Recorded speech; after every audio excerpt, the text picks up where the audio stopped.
आ जोर शोर सन ना जो जवानियां दे तेरे आ मोढियां दी नजरां मारदा मैं ते रज रज के पई याश कीती ते रहा अपने आप नूं ही आ सवारदा मैं दिलों किसे टवाणे नूं मैं मिथिया ही नहीं भावें मालक विगे दो आ चारदा मैं कसूर मद नसी तां दूजियां नूं जदों रहा ना किसे विकार दा मैं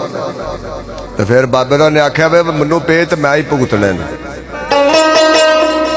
आ मनु पे ते मैं ही भुगतने ने और सार किनू मेरे दुख दिए इसे गम्मा कोलों कदों पे वंडदे ने जिन्ना सांझ ना कीती कदे आ सुख दिए कली जान ते दर्दां दे पद लम्बे ना मुकदे ना अथर पई आ सुख दिए कसूर मां दे समदड़े बख्त कोलों तेरी जिउंदियां जिंद ना छुटदी है ते दुख वेख के ना जिंदगी अपनी दे ओ करा की हुण मर नहीं जान हुंदा भरा अफसोस मनु एक लिखे अपने ते बाज किस्मतों सुख नहीं आ पान हुंदा डाडी नेर गबार वरान दुनिया इथों सुकिया भी बच नहीं आ जान हुंदा पुर रहिंदी चुप भी नहीं कसूर मांदो नहीं रोक भी हार सराणो दा ते बाबे की आंदे ने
जोड़दा धन दिया दिन